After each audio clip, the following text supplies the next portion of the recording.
Hello la zone, honneur aux dames dans cette nouvelle vidéo de la chaîne YouTube du forum Uberzone. Et oui, dans ce monde très masculin qu'est le secteur du VTC, j'ai l'immense plaisir aujourd'hui d'accueillir Sandra, jeune VTC depuis 2 mois. Elle a gentiment accepté d'être interviewée pour le forum Uberzone afin de délivrer son témoignage de jeune femme VTC. Le VTC est pour elle une activité secondaire qu'elle exerce en plus de son activité principale à mi-temps. Alors sans plus attendre, allons discuter avec Sandra car j'ai hâte de savoir à quoi ressemble le quotidien d'une femme VTC et je suis sûr que vous aussi. Alors j'ai 48 ans. Je suis maman de 2 enfants et comment je suis arrivée au métier du VTC, ça a été vraiment par hasard. Ça fait 2 mois que je suis VTC, donc avant ça, j'étais assistante dans une société de bâtiment. J'ai eu un parcours scolaire, j'ai une licence de psychologie concrètement, donc il n'y a absolument rien à voir. J'ai passé il y a quelques temps un BTS de diététique et j'ai fait quelques formations dans le e-commerce. Donc ça a vraiment été par hasard, le métier de VTC. Un jour où ma fille m'a dit, elle savait que je cherchais un temps complet parce que je travaille actuellement en temps partiel, elle savait que je cherchais un complément et elle m'a dit mais pourquoi tu ne ferais pas VTC? Ça lui est venu comme ça. Donc on s'est regardé et on s'est dit bah ouais pourquoi pas. Donc j'ai regardé sur Google, j'ai cherché des centres de formation, j'en ai vu 2-3, j'en ai appelé une, ils m'ont donné rendez-vous l'après-midi. Et l'après-midi, j'étais dans le centre de formation. Tout s'est enchaîné, ça a été très rapide. Alors, Uberzone, je l'ai cherché. Je ne savais absolument pas que ça existait, Uberzone. Je me posais beaucoup de questions sur ce métier après avoir fait la formation. Et je connaissais aucun VTC, aucune personne qui était chauffeur VTC autour de moi. Donc, j'ai regardé sur Google. Et je me suis dit, mais où est-ce que je pourrais trouver des informations? Et je suis tombée sur ce forum. Au début, je pensais que c'était lié à Uber. J'ai été regarder dedans et je me suis dit, mais là, en fait, j'ai tous les chauffeurs que je ne connais pas, mais qui pourraient répondre à mes questions. C'était comme une grande communauté de VTC qu'on ne trouve pas ailleurs. C'est compliqué hein, quand on arrive dans ce métier parce que si on n'en connaît pas déjà, il n'y a pas de communauté. Et ça, vraiment, ça manque. Et j'ai trouvé, en fait, Uberzone par Google. Et ça correspondait exactement à ce que je cherchais. C'est plutôt facile d'accès parce que, en tout cas, dans mon cas, j'ai utilisé le CPF. J'avais droit au CPF, donc je n'ai pas eu à débourser quoi que ce soit. J'ai eu la chance de tomber sur un super centre de formation qui se trouve à Saint-Denis. Et pour les citer, c'est l'As du VTC. Ils sont vraiment, vraiment top. Enfin, j'ai rencontré des gens là-bas et le gérant du centre de formation et les formateurs, ils entourent vraiment les candidats, enfin les personnes qui viennent. Moi, ils m'ont bien renseigné et encore aujourd'hui, je sais que je peux faire appel à eux. Là, j'ai trouvé ma première communauté de VTC, des gens qui sont là pour soutenir. C'est le centre de formation de Saint-Denis. Il y a beaucoup de matières et à partir du moment où on est assidu, à partir du moment où on suit la formation, après, ils font des choses pour nous arranger. On peut faire la formation en 2 semaines intensifs. On peut la faire comme dans mon cas, parce que moi, je travaille la journée, donc j'y allais le soir. On peut la faire après le travail. On peut venir le week-end. Il y a toujours une possibilité de s'arranger, il y a toujours une possibilité de trouver les horaires qui vont avec notre emploi du temps. Donc non, c'est une formation qui est accessible.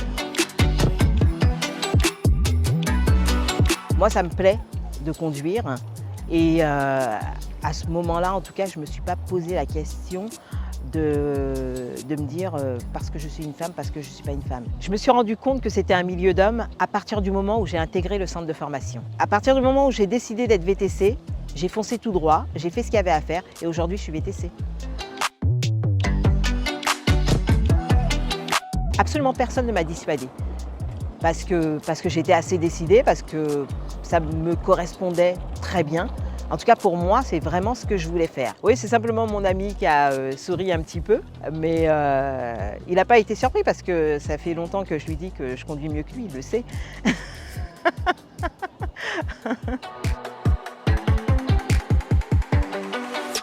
Ça correspond tout à fait à ce à quoi je m'attendais. Alors, qu'est-ce qui me plaît le plus? C'est cette liberté.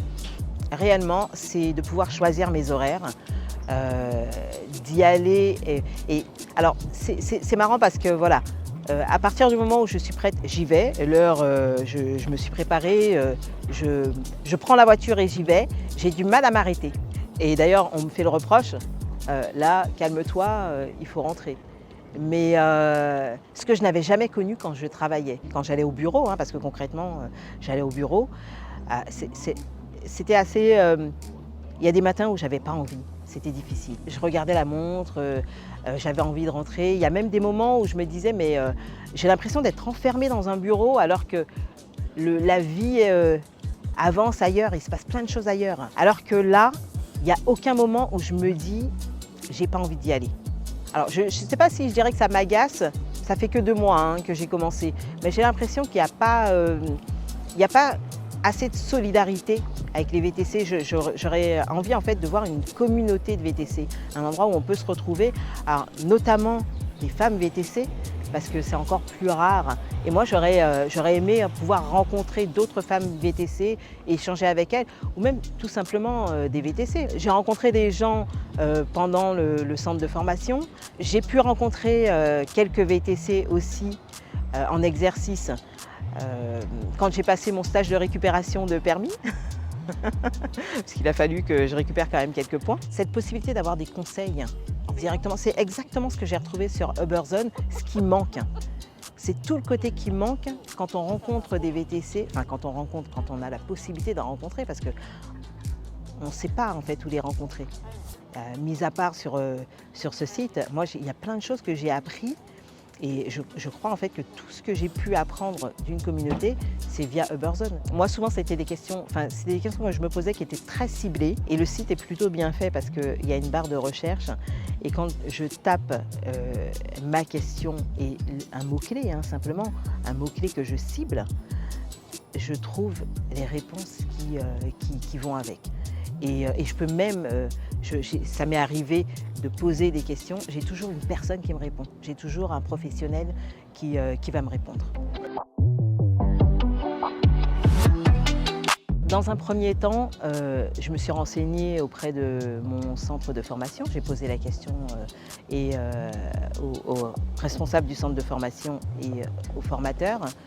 Dans un deuxième temps, concrètement, j'ai été sur Uberzone. Et là, j'ai posé la question. J'ai demandé quel statut, quels étaient les statuts, les gens qui étaient en SASU, qu'est-ce qu'ils en disaient, les gens qui étaient en indépendant. Parce que ce qui est intéressant, c'est qu'on a des avis positifs et négatifs. Donc on a vraiment une large vision de la question qu'on se pose, à savoir quels sont les avantages, quels sont les inconvénients. Et c'est grâce à Uberzone que j'ai fait mon choix, que je me suis décidée. Après, dans un troisième temps, ça a été parce que j'ai eu, entre guillemets, la chance, mais bon, c'était pour récupérer mes points, mais je dis la chance parce que ça m'a permis de rencontrer des VTC et des taxis, de les rencontrer concrètement et de leur poser directement la question. Quel est ton statut et pourquoi ça plus qu'un autre? Mais ça a été la seule occasion où j'ai eu un contact physique. Sinon, ça a été Uberzone et le centre de formation parce que c'est les seuls contacts que j'avais. J'aurais pu commencer en tant qu'indépendant. Alors je sais qu'ils nous ont conseillé, alors quand on commence et qu'on ne sait pas encore trop, de commencer en tant qu'indépendant. Auto-entrepreneur, voilà, exactement. Mais je me sens assez sûre de moi et j'avais envie de commencer en tant que SASU. La raison pour laquelle j'ai choisi la SASU, c'est que actuellement je travaille encore en temps partiel, mais j'ai encore un salaire, donc je ne me verse pas de salaire.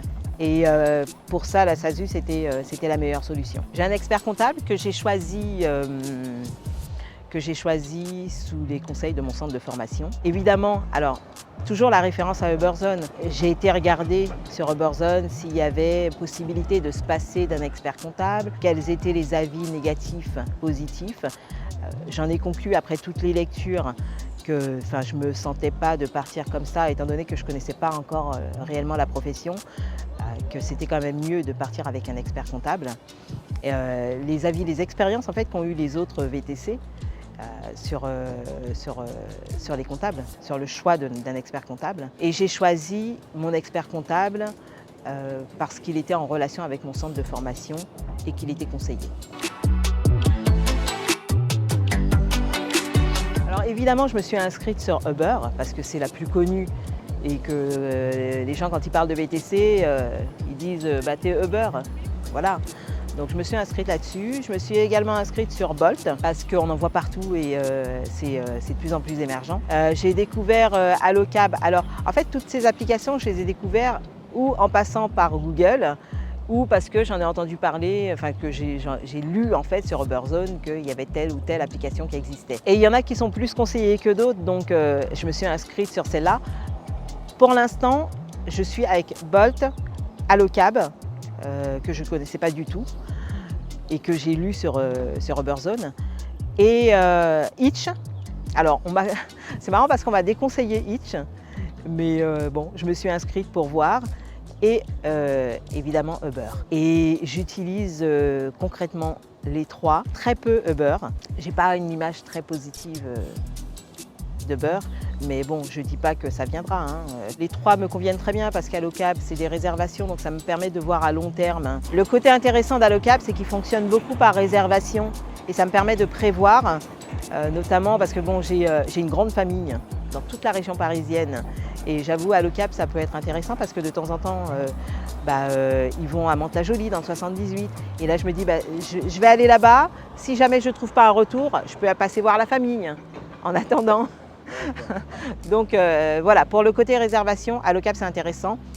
Bolt, ils ont une commission qui est plutôt intéressante, notamment par rapport à Uber. Le contact avec Bolt, en tout cas, lors de l'inscription, a été sympathique. J'ai bien aimé en fait la façon dont ils m'ont accueilli. Et Hitch, c'est une question pratique. Sur des moments où j'ai besoin d'espèces, je peux facilement me passer d'Uber en utilisant Bolt, Hitch et Allocab. Sur le créneau horaire sur lequel je travaille, j'ai régulièrement des courses et j'ai une population de passagers qui est très bien. Alors on m'avait dit d'éviter Hitch, je ne l'ai pas fait et j'ai eu raison parce que d'une, ça me permet d'avoir de l'espèce et de deux, la population de Hitch est très bien. C'est des gens avec qui je discute et j'échange très bien, qui ne se prennent pas la tête. C'est peut-être une clientèle un peu différente d'Allocab, des réservations. Mais c'est intéressant, c'est enrichissant. Je n'ai pas encore suffisamment travaillé avec Bolt, par manque de temps pour l'instant parce que je démarre encore. Mais j'ai bien l'intention de travailler, de tester. Alors là, ça fait qu'un mois. Donc ce que je me suis dit, c'est que je vais tester toutes ces applications sur une journée entière en les distinguant bien pour voir un petit peu comment est-ce que ça se passe. Mais j'aime beaucoup travailler avec Bolt parce que j'ai des courses régulièrement et j'ai des courses qui sont pas très loin de l'endroit où je suis. Et surtout, l'avantage, c'est que quand je suis un peu plus loin et que je me sens un peu fatiguée, que j'ai envie de rentrer chez moi ou que j'ai envie d'aller déjeuner, je mets la destination de mon domicile et je me rapproche du domicile sans rentrer à vide. Alors oui, je me suis inscrite sur Femmes au volant. J'en avais parlé un petit peu lors de ma formation. Je me posais la question, donc je sais qu'il existe Colette et Femmes au volant. Donc je me suis inscrite sur Femmes au volant. J'ai eu des propositions, mais malheureusement qui pour l'instant n'allaient pas avec mon emploi du temps parce que je travaille encore à mi-temps. Moi personnellement, je travaille avec tout le monde.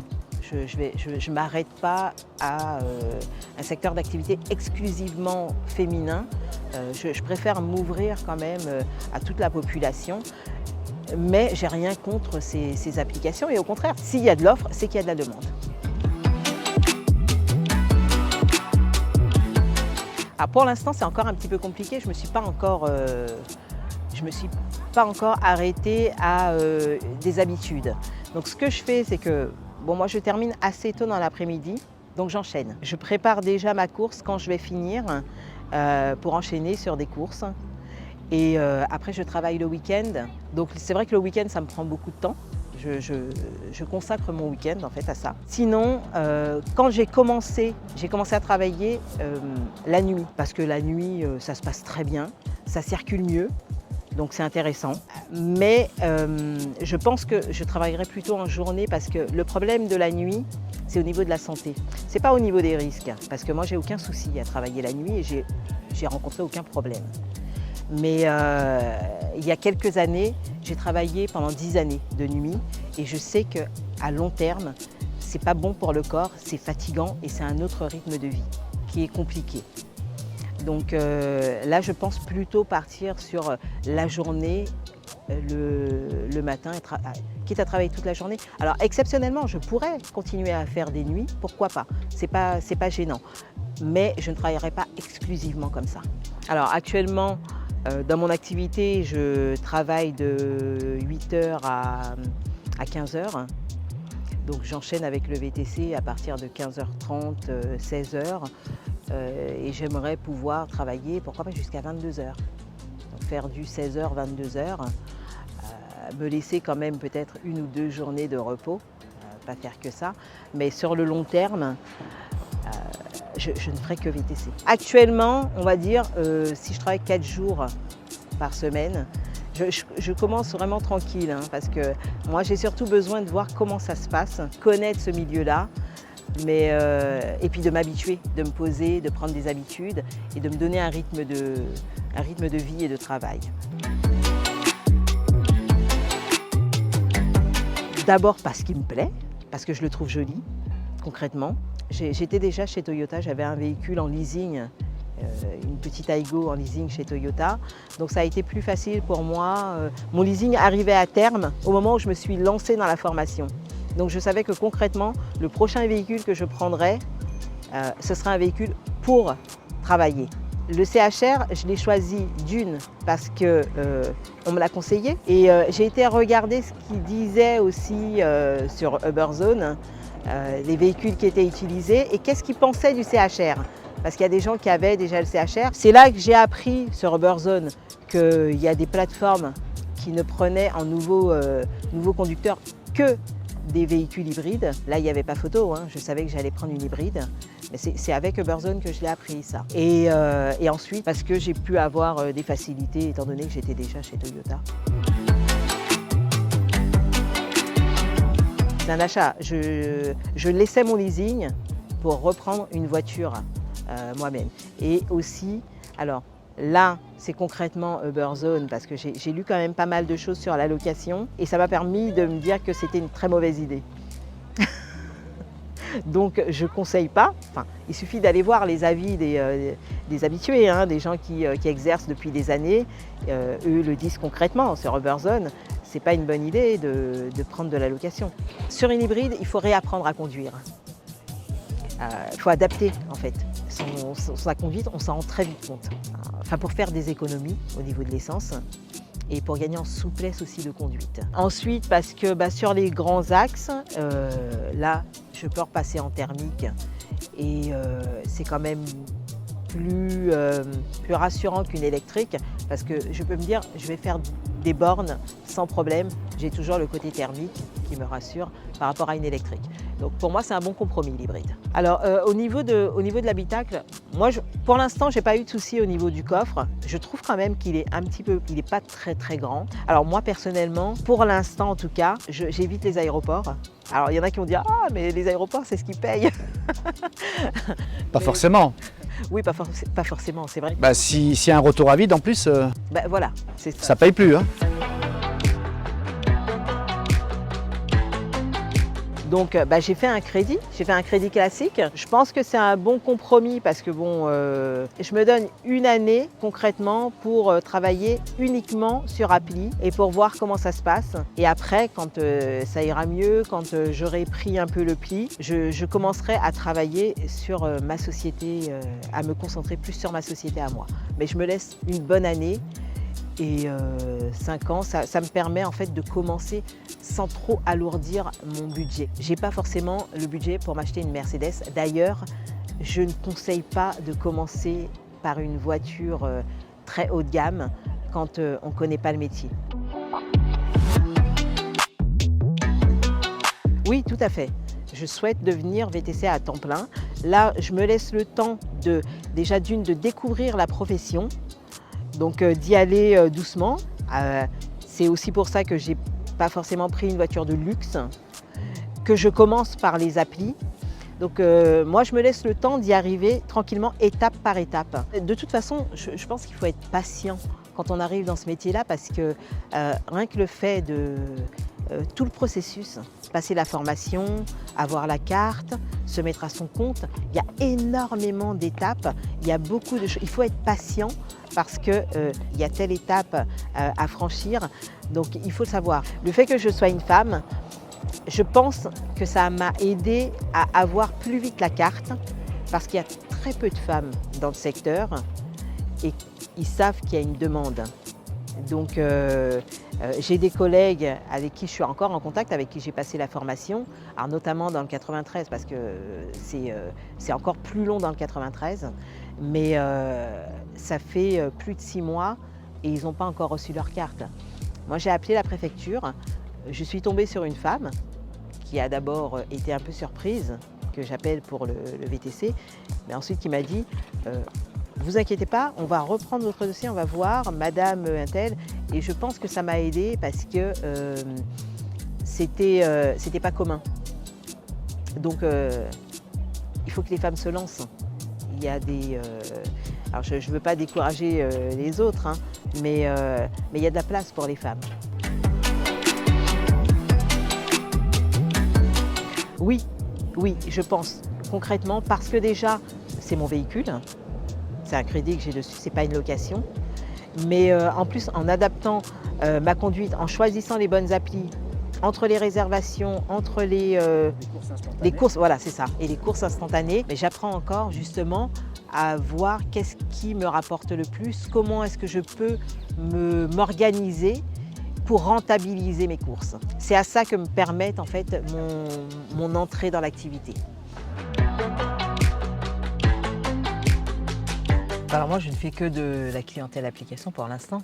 Et je suis franchement très agréablement surprise parce que moi, j'aime bien les gens. Donc je rencontre des gens de plein d'horizons différents, pas que des Parisiens en plus, aussi des gens qui viennent de l'étranger, des gens qui viennent de province. Toutes les personnes que je rencontre, elles ont des histoires à raconter. Et ça, c'est génial. En fait, c'est vraiment le côté que j'aime bien dans ce métier-là, c'est que les gens parlent très facilement.